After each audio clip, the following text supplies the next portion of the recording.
Welcome back to Blue and Blur, everybody. My name is Mark. I'm RJ, and we're here to talk about the Toronto Maple Leafs and the Montreal Canadiens. That's right. And a big week. We had a lot of action this week. We're going to start with the recap. We're going to start with Montreal and Flyers on Tuesday night, and that was quite the mess, I think, on the Montreal part. What I saw, there was no D. There was no D at all. Fowler was out there pretty much hung out to dry. I think was it the first Flyers goal of the game. It's a beautiful cross crease pass, but I mean, there was nobody covering the guy in behind there. All the defensemen were all pretty much fixated on the puck handler. Nobody was covering behind. So Fowler had no chance on that one. And of course, well, there's that mess up. You see that video where Fowler left the puck behind the net.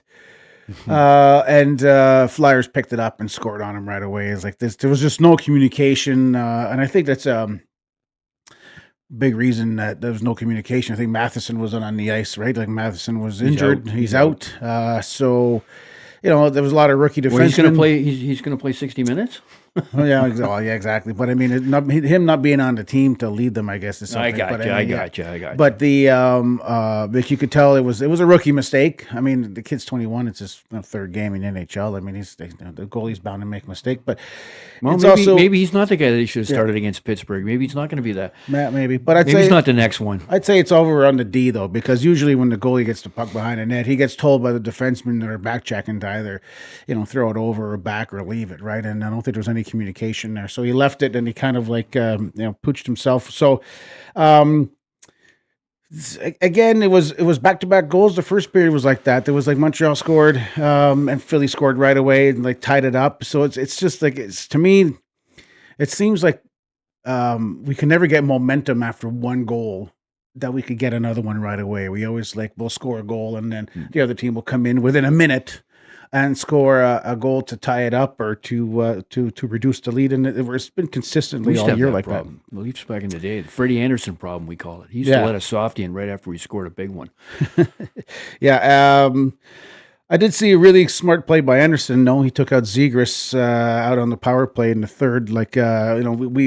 Philly had a power play, and to even things up, Anderson kind of set up Zegras to take a penalty and ended up getting a 4-4. So 4-on-4. So, anyways, Fowler was pulled with 3 minutes and 30 seconds left in the game. It was a little early for my liking, but I mean, we were losing 3-1 at that point, and then they ended up getting an empty netter. So all in all, not a very good game. I wasn't that impressed by it, but it's, again, for me, I'm not blaming Fowler. Kid's young. He's 21 years old. It was his third or fourth game in NHL. So, he learns. It happens. He'll learn. And then the Leafs were in action that same night against the Hawks. Well, they played the Chicago Blackhawks without Brian Bedard. Not Brian. Geez, I was concentrating on not saying Berard because you're having a hard time saying with Berard. I was so concentrating. We're not professionals because last week I called him Berard because I was thinking about Brian Berard. Yeah. Connor Bedard is out and till the new year. So. Much like I just started my recap, that's the way the Leafs started. Very sloppy and unsure of themselves and slow. And back to their slow play again, tentative. Anyway, Chicago jumped all over them, and we're up 2-0. It could have been 3, but one goal was disallowed, which was the right call. So anyway, 2-0. One of them was a shorty to boot. And just horrible. And they coasted through the second period too. Finally, in the third period, this is a big game for the Leafs because they've gotten the next 3 games. They're playing 2 of the top teams in the league, Washington and Dallas. They have a chance. There's an opportunity here that they might end up being like 7 or 8 points back in the standings out of that playoff spot if they don't win a couple. They beat these teams that they can beat, like Chicago without Bedard and Nashville coming up. So. It was a big critical, you're looking at going, if they can't win this game, they are in big trouble. And we're all going to remember Austin Matthews, the savior. He finally did something big. He comes up and scored a power play goal, his third power play goal, added another one. And next thing you know, it's 2-2, and he got right off the face-off. Next thing you know, Dakota Joshua got a break and got in there. And 8 seconds after Matthews' second goal, to give us a 3-2 lead, and they hung on and give Joseph Wall was his first game back, which was also good, and he played pretty good. It wasn't his fault that they were down 2-0. He held the door in the remaining two periods. So Joseph Wall got his start. Matthews, we're all going to remember that. Mark that day down, December 16. The Leafs are fighting for a playoff spot, and Matthews finally did something like impressive, like scored 2 goals to get us back in the game. So that was that game, and Wasn't one like 8 seconds apart? yeah, Something just like said that. Yeah, it's Joshua like, yeah, right after Matthews, they jumped over Chicago in yeah, Chicago right off the faceoff, made it 3-2. that's crazy. Joshua got That's it. reminiscent of what was it, the Habs last year, who got scored right on the faceoff and lost the game. I think it was an overtime on a 3-on-3. I think it was. I don't know. I think it was even less than 8 seconds. I think it might have been about 5 or 6 seconds. I think the Habs might hold a record on fastest goal against, fastest I 2 don't know. goals against back to back. I'm not keeping track of that. I'm keeping, but anyway. So we won, and we're hanging in there because we've got some tough stuff coming up. So that was that, and then Speaking of tough stuff, we'll go to Thursday. you want to go to Thursday? You want to do yours first since you're on the roll? No, go, do your game. Okay. We'll save the best for last. Yeah, the best for last. I got lots to say. Actually, I'm going to wrap it up with a. Yeah. Okay. I'll bring it back to Chicago again. So go ahead. So then Montreal played Chicago on Thursday, and I think okay. So here's my dilemma, right? And I was thinking about this because I watched the game, and I'm like thinking, is Montreal playing really good, or is just Chicago not playing that great because Connor Bedard was still out, right? I mean, so is it a combination of both? For me, I think it might be a combination of both because I don't think Montreal played that spectacular, but they still played good enough to win, obviously. But was it a matter of Chicago didn't have their best players on the ice, and that was a big factor. So I don't know. Matheson was still out, so RD was still lacking a little bit. Dobes got the start, and he's been on won a few games this year, so he's doing pretty good. Um, like it was a good first period for me. There was a goal from Chicago that was called back. Balduke finally got his first one at home. And then he scored a second one in the second period. I mean, we outshot Chicago, and we were out shooting them the whole game. I don't think that Chicago ever was winning on shots. Which shows a little bit of the offense defense kind of thing. But I think the one that put the nail in the coffin was a quick goal in the third period by Balduke again. So he got 2 goals that night. He seems to only ever score 2 at a time. Yeah, He exactly. started the year like, didn't he score 3 in the first game or something? And he's good on the road. Like he hasn't been that great at home, but he's been great on the road. And then Montreal got a gold call back in the third period. Dobson scored, made it 3-3. Suzuki got an empty netter. Apparently, Struble, I didn't even notice this, but the announcers mentioned it on the TV. But Struble sat the entire third period. Oh, I didn't see him on the ice. Well, they probably weren't you complaining about him last week? They probably heard. Yeah. From that play that then they got brain it was a farts all the pylon. time. Marty St. Louis, maybe he's one of our few subscribers. That's right, Marty. If you're listening to us, We've thanks got for the taking our evidence to advice. support that maybe Marty's taking your advice. That's right, Marty. From one Quebecer to Wow, another. sure. Yeah, we're listening to each other. We're a team. But Montreal outshot Chicago 35-15 or something like that. It was just a crazy number that they got outshot from. Like I said, I'm happy they won, of course. And I'll take the win every time. I'm just wondering, like I said, did Montreal play like the way they played last night? Will they have beat 50% of the teams in the NHL or not? Right? Or was it a weakened, demoralized Chicago team that lost from? Well, they gave that game up. They had that game in the bag. Yeah. And then in the third period, the last half of the third period, they coughed it up. Yeah. Right. And I have to think of. I just want to keep on saying his name to prove everyone I got it right. Connor Bedard. If Bedard had been playing, Connor Bedard. Yep. Connor Bedard would have been a different story, perhaps. Yeah. So there's that. Yeah, isn't he involved in 49% of their scoring? Like rather an assist. Well, he's rejuvenated Todd Bertuzzi, who couldn't hold on. Couldn't keep his job in Boston or Toronto. Yeah. And now he's in Chicago, and he's looking at a 35-40 goal season. Yeah, he's doing really good. Well, absolutely. Yeah, because Bedard's feeding him. So and wonderful for him that he takes the opportunity and runs with it, which is many guys got on the first line on other clubs and then they just piss it away. We got a guy that we brought in from Utah to do that job, Michelli, and he's he squandered that opportunity. He hasn't sat out like eight or nine in the last 10 games. Right. So when you Absolutely. get the opportunity, if you take it, you run with it. Yeah. So that same night, the Leafs were playing the Caps. Oh, here's where we go. Oh, So hang on a second before we start. It is Christmas coming up, and I got something for you. This is a surprise. You didn't know this was coming up. So let's cheer me up before I start ragging on. I think it will. So we were at a Christmas festival market thing, and I just saw this, and this is I like to support local, and I buy local things. But anyway, this is from a local thing. So anyways, you could open your gift up, and you open that Christmas up gift. tell I me. didn't get you anything. Yeah. Oh.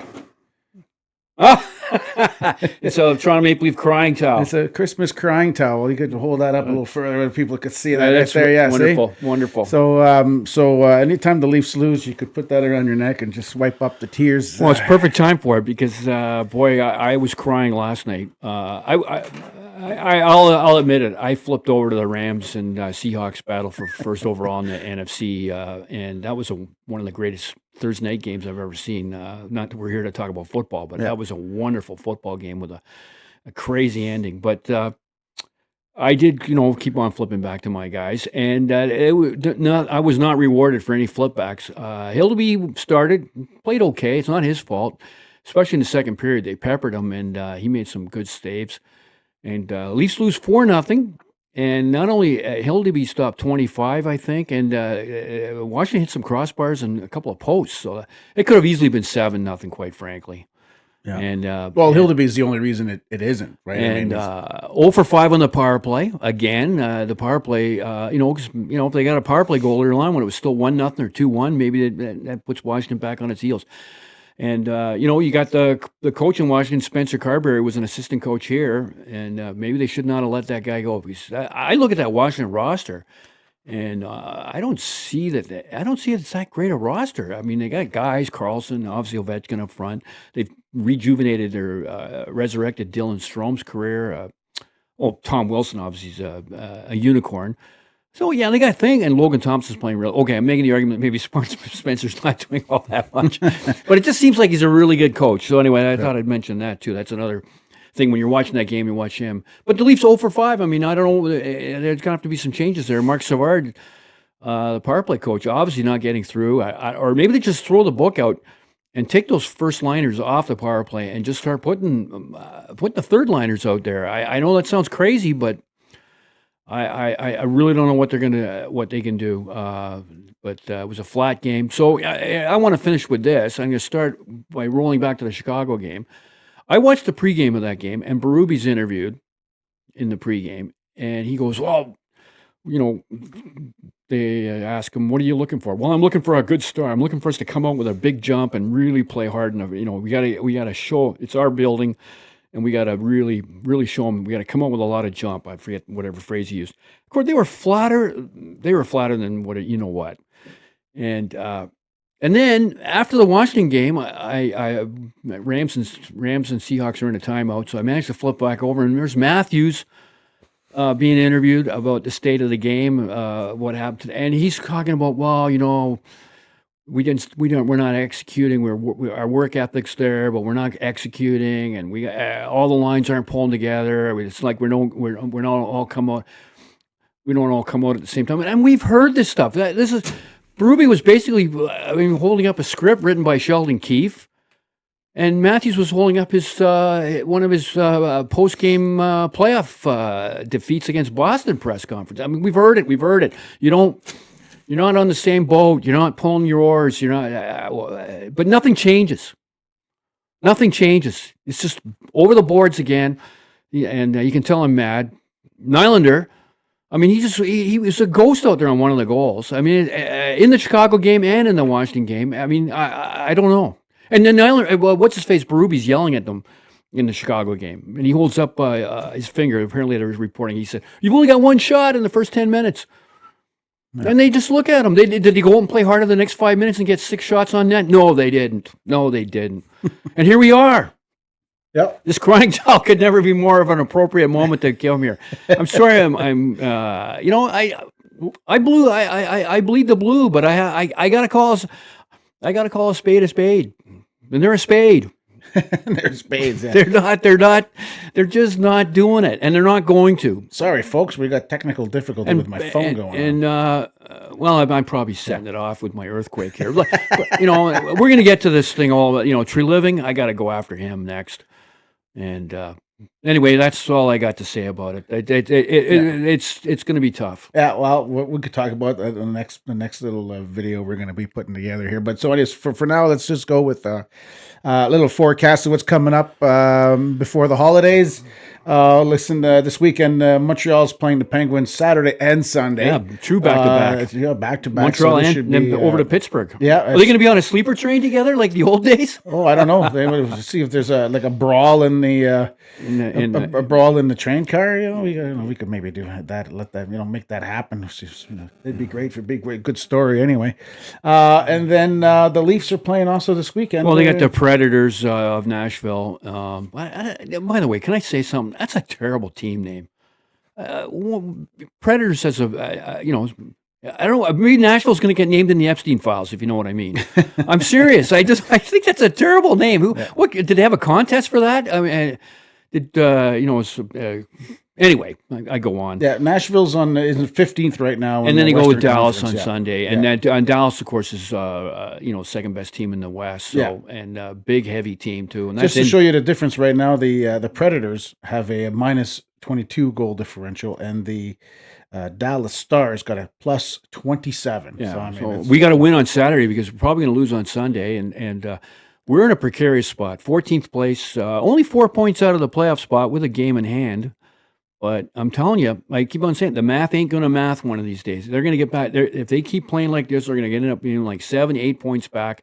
And with that many, and with 4 or 5 teams in between, with the overtime loss situation where guys are gifted out points, they just, even if they go on an 8-game winning streak, they might still find themselves like not in the running. So it's looking pretty precarious for the Leafs. Yeah, and as I mentioned last time, I think the points are starting to to spread out a little bit more. Whereas like before, it was just a matter of a few points that are dividing first and fifth.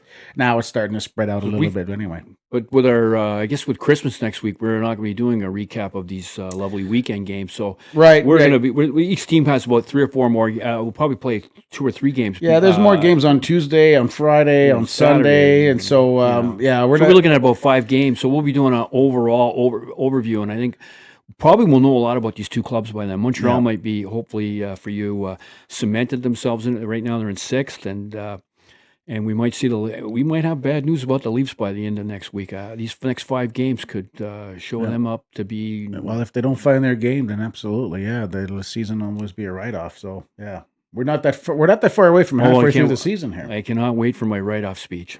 All right, and I got the towel. All righty. On that note, well, we're gonna let you go here. Don't forget to like and subscribe, and then let us know in the comments how we're doing. If you have any ideas on what you want us to talk about, let us know about it. And we'll talk to you very soon.